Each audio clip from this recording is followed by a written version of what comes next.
이거 진짜 처음 제가 이 기사를 보고 정말 전 솔직히 어린 친구들이 이거 볼까 봐 약간 좀 이게 말이죠.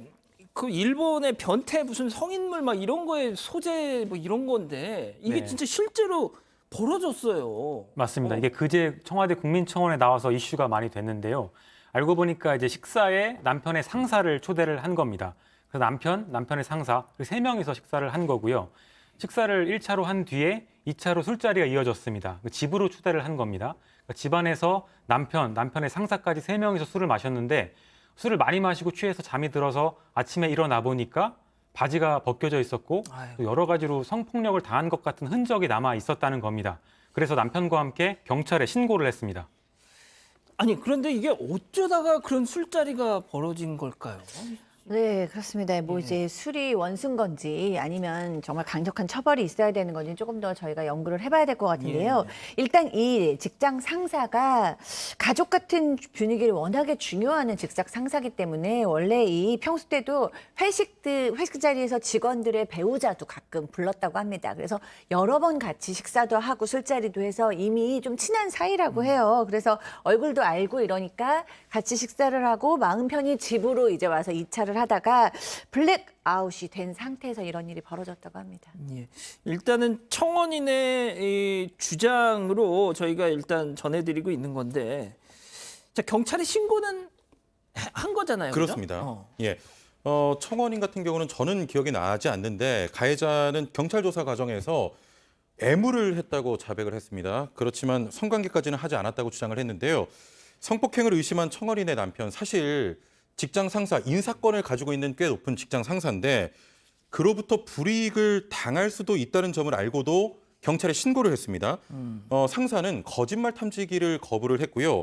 남편에게 청원인을 만나게 해달라고 오히려 요구했던 것으로 확인이 됐습니다. 블랙아웃 상태에서 피해를 당했다고 진술한 것을 합의가 있었다는 진술로 번복해달라고 이 청원인은 또 주장을 했고요. 청원인 주장에 따르면 경찰 조사에서 남편의 상사는 피해자의 신체 부위를 만졌지만 성관계를 한 적은 없다고 주장했다고 밝혔습니다.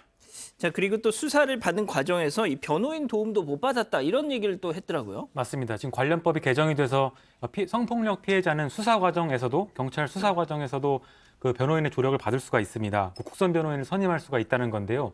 경찰 조사를 받다가 국선 변호인을 선임할 거냐 이렇게 물어가지고 선임할 거다 이렇게 사인을 했다고 합니다. 근데 경찰 조사 과정에서 이런 국선 변호인의 연락이 한 번도 없었다고 하고요. 사건이 검찰로 넘어갔길래 경찰에 따지니까 그제서야 국선 변호인의 연락처를 알려줬다는 게 청원인의 주장입니다. 지금 이 사건은 경찰하고 검찰은 무혐의로 처분을 해서 지금 고검에 항고를 한 상태입니다. 그렇군요. 자 그러면 오늘 첫 번째 사건 체크포인트 짚어보죠. 자백했는데 무혐의다. 자 일단 그 가해자로 지목된 그 남편의 상사라는 사람이 뭐 추행이 있었다라는 건 인정을 했다는 거죠. 자 그렇다면 추행을 인정했으면 처벌도 받아야 되는 거 아니냐? 그렇습니다. 받아야 되는데 일단 가해자는 두 사람이 좀 합의하에 진행이 된 거다 이렇게 주장을 하고 있고 경찰과 검찰은 이것을 받아들여서 증거 불충분으로 무혐의 처분을 내렸다고 합니다. 당시 사건을 담당한 경찰은 술에 취한 상태지만 거실에서 남편이 잠을 자는 상황이었다. 그 다음에 이 좀 발언이 저는 기분이 좀 그런데요. 상호 동의 없이 강제로 성관계를 시도했다면 피해자가 반항하거나 소리를 질러서 범행이 발각될 가능성이 충분했다고 판단한다고 밝혔습니다. 그러니까 이게 필름이 끊긴 청원인이 반항하거나 소리를 지르지 않았다는 것을 동의의 표시로 봤다는 것입니다. 이게 일단 뭐가 됐든 경찰은 지금 방금 설명한 그런 내용들 때문에 이건 무혐의다. 맞습니다. 그 증거가 불충분하다, 강제로 한 건지 확실하지 않다 이런 취지로 이제 무혐의 처분을 했다는 건데요. 근데 경찰은 한 언론에 따르면 이런 말도 했다고 합니다. 그러니까 피해자 쪽이 수사 단계에서 적극적으로 조사를 임하지 않았다 이런 얘기도 했다고 합니다. 그러니까 가해자 쪽의 얘기는 충분히 들었는데 피해자 쪽 얘기도 충분히 듣고 사건을 재구성해 보려고 했는데 처음에는 좀 적극적으로 임하지 않았다. 그래서 할 수 있는 수준에서 최대한 수사를 해봤지만 증거 불충분으로 봤다 이렇게 얘기를 한 겁니다. 자, 양 변호사님, 일단 상식적으로 생각을 해봐서요. 신랑하고 같이 사는 내 집에서 신랑의 상사가 와서 이게 동의가 가능합니까? 합의가 됩니까 이게?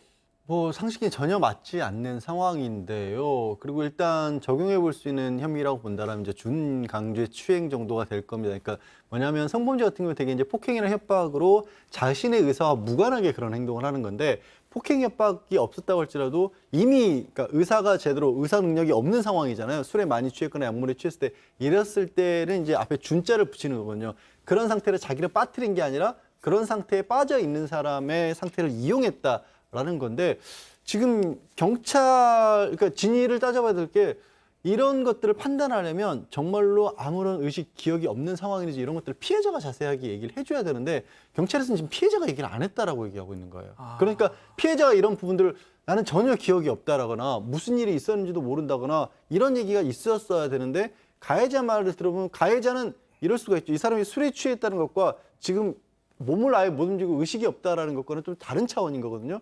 그래서 가해자 측만 얘기를 들었다라면 이것도 가능할 수는 있어요. 그래서 이 부분은 아마 경찰이 지금 피해자가 제대로 얘기를 안 했기 때문에 이렇게 결론이 나왔다. 증거 불충분이라는 거잖아요. 그러니까 다 판단해 봤는데 이 사람에게 죄가 없다 이런 게 아니라 우리로서는 이 사람이 죄가 있다는 걸 판단할 자료가 없었다라는 그런 내용인 겁니다. 그래서 고등검찰청이 항고를 했다고 보니까 이 부분까지를 들어본 뒤에 판단을 해야 할 것 같습니다.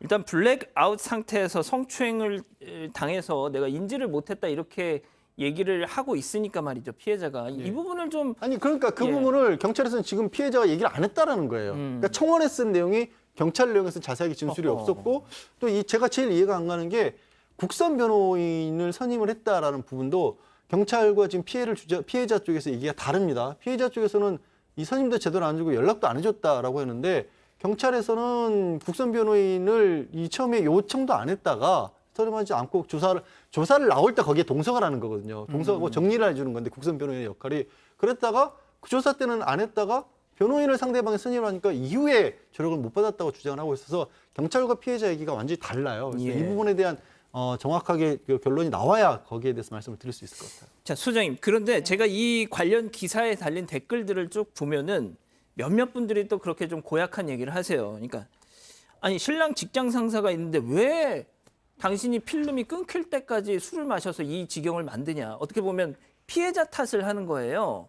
아니 그런데 세상에 생각해 보십시오. 저는 이걸 동의 못하는 게 아니 신랑이 살고 있는 내 집만큼 안전한 데가 어디 있어요. 그렇죠. 그러니까 술을 맘 편히 마시는 거죠. 예? 네. 그런데 이 지경이 됐다고 왜 술을 마셔가지고 이거는 아닌 것 같아요 저는. 네, 원래 예전부터 강간을 당한 여성에게도 네가 잘못했으니까 강간을 당했지 이런 어떤 사실은 그건 아닌데 파워의 논리의 희생자인데 네, 그런 지적에 대해서는 저희가 좀 더 깊게 숙고할 필요가 있다라고 생각을 하고요. 끝까지 얘기하신 대로 거기는 집이었고 또 남편이 옆에 있었어요. 그만큼 또 안전한 자리가 없고 정말 철석같이 미는 사람들이잖아요. 조금의 방어를 해야 되는 상황도 아니었고 또 주부나 여성은 또 술을 못 마십니까? 마셔도 되잖아요. 그러니까요. 그리고 또 한 잔만 마셔도 너무나 깊게 취하시는 분들도 있고 그래서 뭐 여러 가지 질문에 얘기는 할 수 있지만 이 왜 블랙아웃이랄 만큼 술을 마셨냐라는 질문에 대해서는 저도 좀 동의하기는 어렵네요. 예. 지금 저 장면은 뭐죠, 소장님?